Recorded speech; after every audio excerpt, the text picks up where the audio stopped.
নবী সাল্লাল্লাহু আলাইহি ওয়াসাল্লাম এই পৃথিবীতে আগমন করেছেন রবিউল আউয়াল মাসের সোমবারে। এটা অবশ্যই খুশির, কিন্তু সেই খুশি নবীজি পালন করছেন। আপনি যেই কোনো আলেম, সরকারি মাদ্রাসার হুজুর বা কওমি মাদ্রাসার হুজুর, যারে জিজ্ঞাসা করেন, নবীজি আজীবন সারা বছর প্রত্যেক সোমবারে নবীজি সাল্লাল্লাহু আলাইহি ওয়াসাল্লাম রোজা রাখতেন। রোজা রাখতেন। নবীজি জিজ্ঞেস করছে নবীজিকে, হে আল্লাহর নবী সাল্লাল্লাহু আলাইহি ওয়াসাল্লাম, আপনি সোমবারে রোজা রাখেন কেন? নবীজি উত্তর দিছেন, সোমবারে ফিহি বুলিত্তু, আমি এই সোমবারে জন্মগ্রহণ করেছি। অফিহি উনজিলা আলাইয়া, এই সোমবারে আমার উপরে কোরআন নাজিল হয়েছে। এই দুই খুশিতে আমি রোজা রাখি।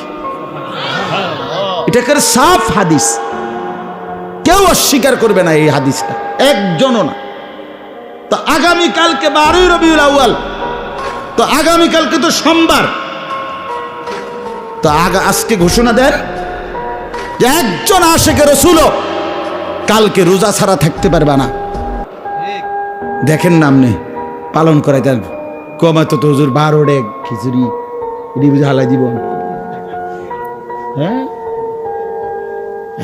এই জন্য মজার বিষয় হইছে, মজার বিষয় হইল নবীজির সমস্ত সুন্নাত, মিসওয়াক, দস্তরখান, সোমবারের রোজা, সুন্নাত মোতাবেক জিন্দিগি, এগুলো দিয়ে দিছে ওয়াহাবিরে।